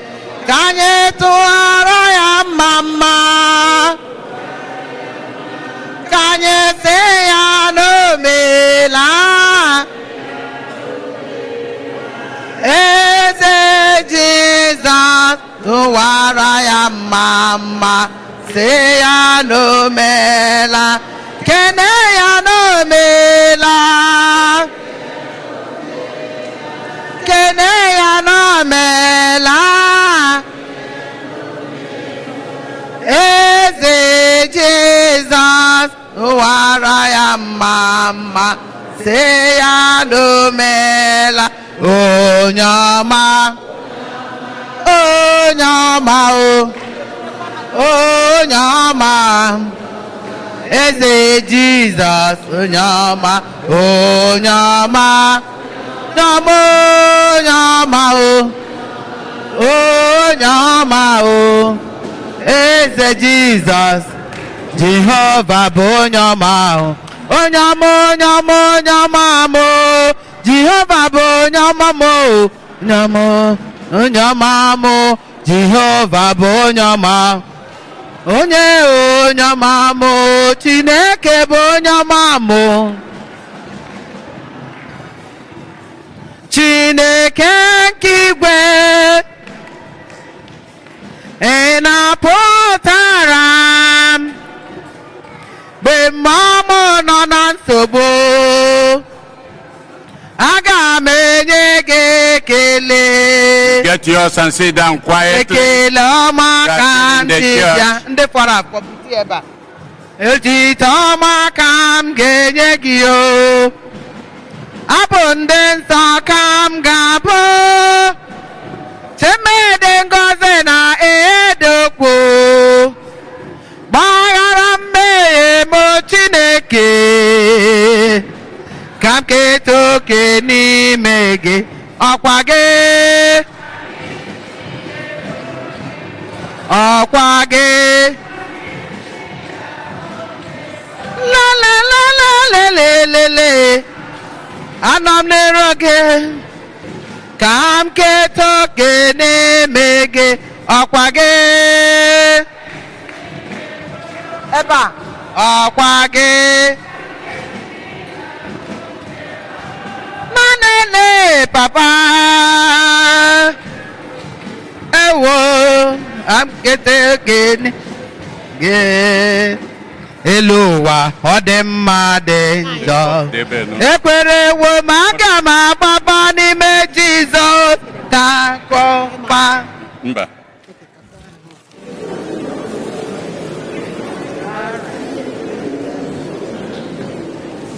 To God and for the youth through Christ.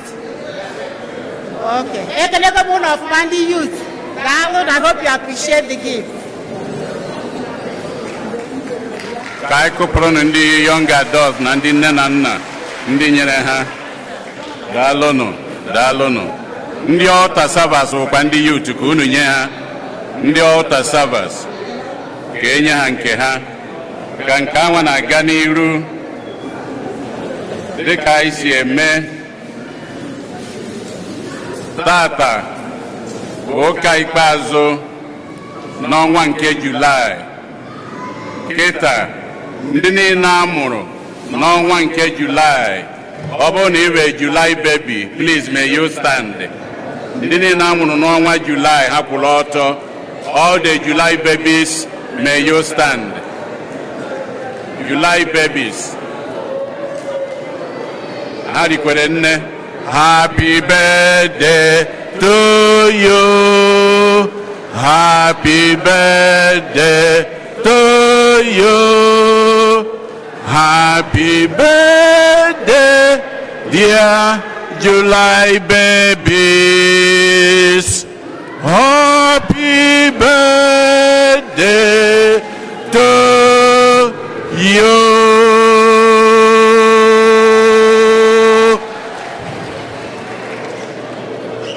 Ndị tata bụ ụbọchị izi ha na-abịa ụka ebe a ha kwụrụ ọtọ.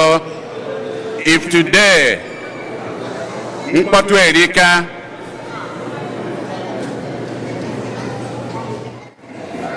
oto dị ni Jesu. Ndị tata bụ ụbọchị izi ha na-abịa ụka ebe a ha kwụrụ ọtọ. If today is the first time you are worshiping with us here, please may you stand. First time worshippers in this church with us, may you stand. Fanọ n'azụ, ọ bụrụ na anyị na-anya n'azụ, ha nọ ma n'aka nri ma n'aka ekpe. Anyị na-ekene unu. You are welcome. We thank you for coming here to worship with us. Anytime you are around, we ask you to come back to worship with us. Kịta ka m si wee chọpụta, ọ bụ eziokwu n'omenala Igbo ada asa eze kwụrụ ọtọ, mana anyị niile nọ ebe a n'ụwa ndị nke ị na-enekọta anya ma abịa n'omenala Igbo ka anyị were fụ ya anya.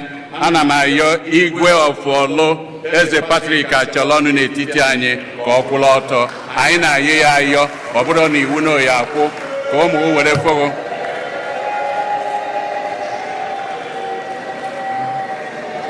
Unu n'anya n'akụkụ kama igwe ebe ahụ ị nọzoro ga-ezo saa ya ma o nwere ndị fụrụ anaghị amati ọnụ.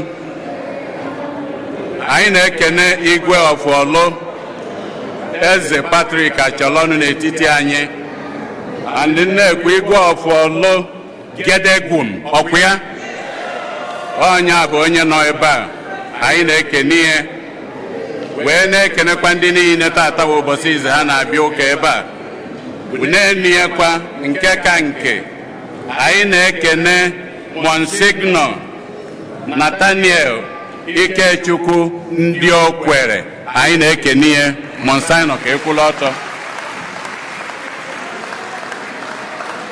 wee na-ayọkwu ya ka onye anyị ofu mkpụrụ okwu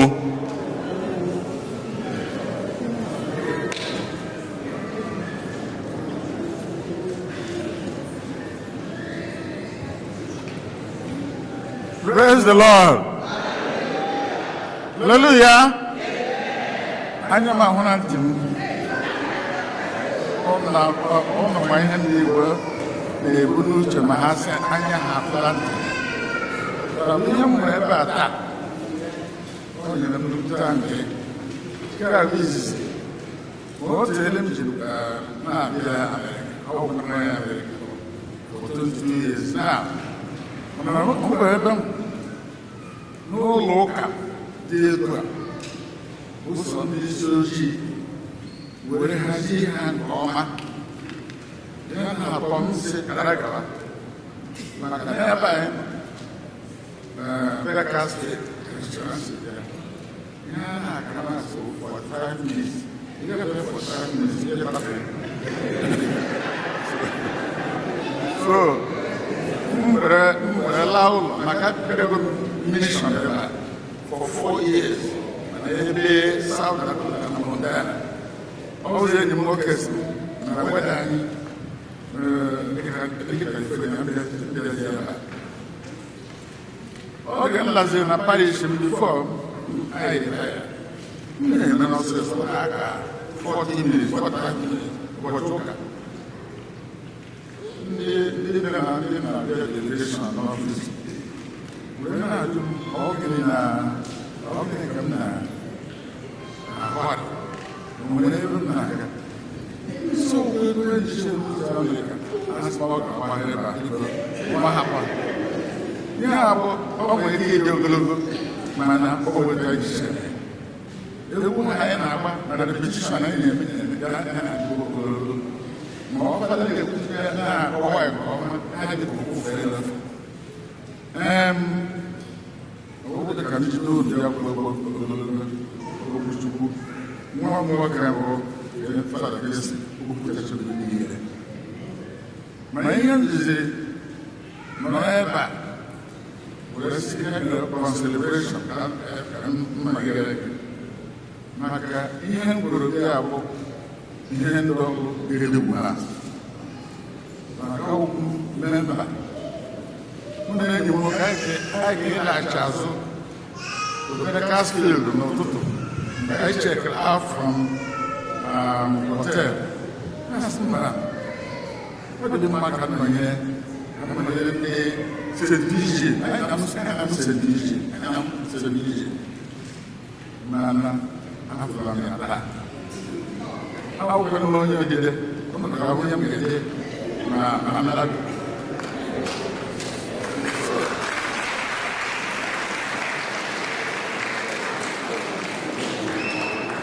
ọ bụ gịnị mere anọ m n'ụlọ mechaa bịa mishọn 4 years ka m na mishọn ka m bịa mmalite Amerịka ọkachasị etu ha si akụ ụka foche ihe niile dekwe na akwụkwọ mere laghachi azụ gakwa na Paris were na-anụ maka ndị ọlụ nọ na Los Angeles Association ha na-anụ ihe dị iche iche ha na-emekasị individually na nke ha collectively m were bịa jụọ ajụjụ oge m dị taa ebe isi ha ga-amanye ha si fọdụ ọgịnịkwadụ na mmiri anya ngozi ụzọ ole m si ha lee ihe aha m aga m na-atụ ụtụ ihe ọbụla unu na-eme aka m na ya enweghị ihe nke mmehie a na-eri iwu rie iwu.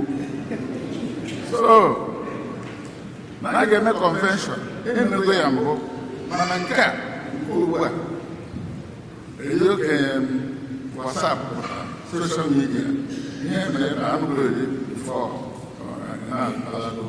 anyị na-agụ ihe niile eti iwu na onye ọbụla ga-abịa mgbakọ ndị pajisere ma ibe ndị ritaadụ bishọp si na ọbụla na ha si m ga-enye ụlọ aka nyere aka ngwa ha na-aka ha mara na nwute ndị a ọ ga-ekwe onwe nnukwu mmemme a na-eme na Los Angeles. Gịnị kwere ka ọ bụ na onye isi anyị na-ajụ mfe a na-akpọ convention, mana ọ bụ ihe igbo onye ego na ndị mmadụ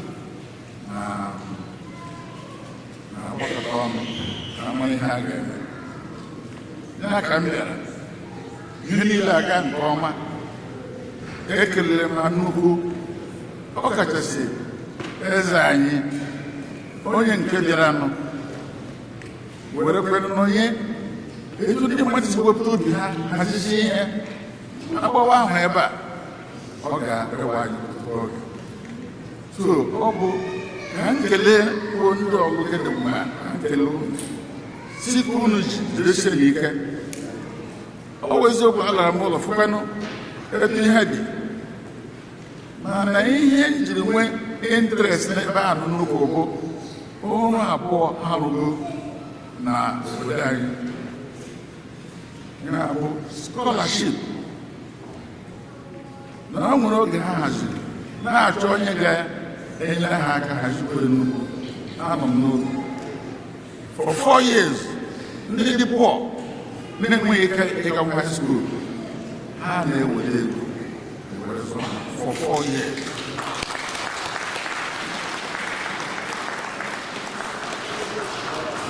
What is okay? Eze anyị nọ ebe a, papa ya were ebe nọ na Paris si na ọ bụ m ga-abụzi onye ga na-ahazi udo. So ebe niile ugbu a na-ada aja aja n'ụlọ maka enweghị sekuriti. Asị na eze na-achọ m, ọ sị na m ga-abụ onye isi sekuriti. Fadakwa nọ ya nụ na-ahaziri sekuriti nụ. A chọrọ ego na ihe dị na ngwa ihe a na-eji eme mbọ ndị ọrụ anyị, ndị ọlụgide bụ ha anyị aka weta ego ngwongwo na ngwongwo. Ana m abịa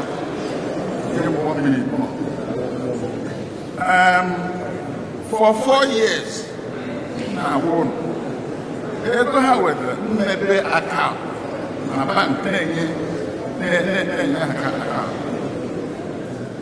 for 4 years.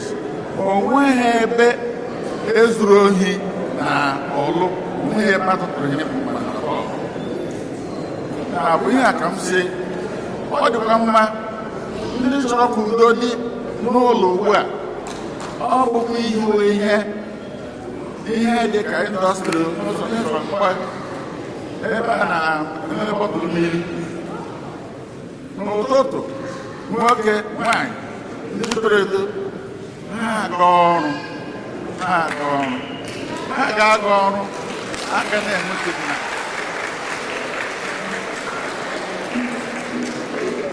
na ọ bụrụ na enwe ụdị ihe dị etu a, agaghị enwe kidnap, agaghị ezu ohi, udo ga-adị.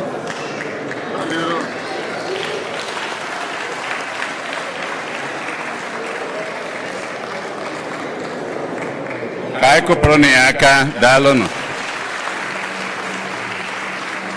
Anyị wee na-ekenekwa ụkọchukwu du anyị tata bụ were ka ụka bụ Kingsley Okereke. Na nghọta nke m, ọ dị nka n'oge adịghị anya ọ nachighị na be anyị. ka anyị kụpụrụ na ya aka. Anyị na-ekenezi ndị niile, ndị ọlụ niile, ndị mere convention, ndị nke anyị na ha nọ ebe a, ndị nke si ebe ọ bụla ha si wee bịa. Chineke okwu o ji dute unu, ọ ga-esi etu a dunekwa unu niile n'udo. Oto dịnụ Jesu.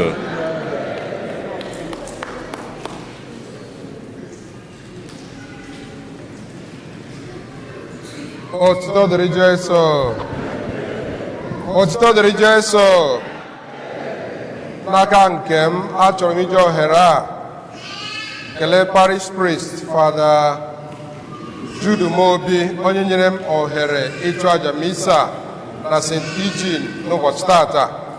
Ana m ekelekwe mmadụ niile ndị bịara ụka ebe a tata. Dịka Monsignor si kwuo, n'ụzọ pụrụ iche ana m ekele ndị ọlụ ndị bịara Thanksgiving iji conclude convention ha mere kamgbe Friday, ụnyaahụ Saturday and today ha na conclude ya. Ana m asị ka Chineke gọzie unu. Ntọala ọma nke unu tụrụ, Chineke ga-anara ya, mụbaa ya, maka ya bụ isiokwu m n'ụbọchị tata, charity. Maka ihe unu mekwara awụ charity.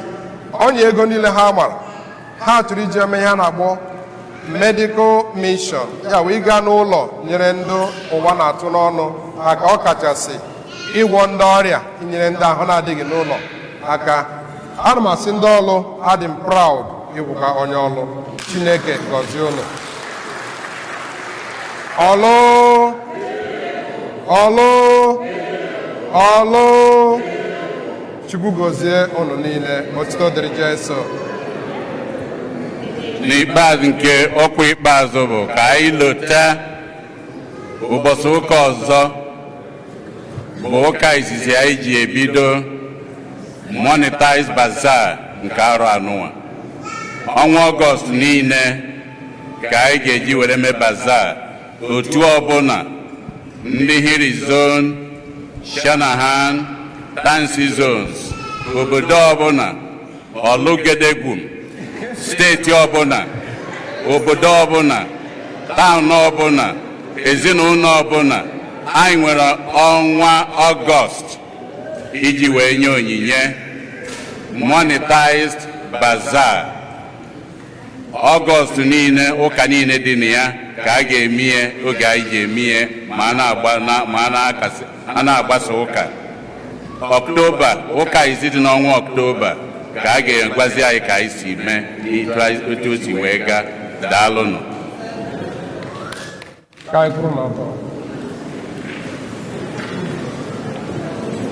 Onye nwe anyị nọnyere unu. Ka Chukwu ji ike niile gọzie unu ma nọnyere unu oge niile, n'aha Nna na Nwa na Mmụọ Nsọ. Ka anyị labanụ n'udo n'ịhụnanya Kristi. Misa agwụsịgo. Hymn number 237.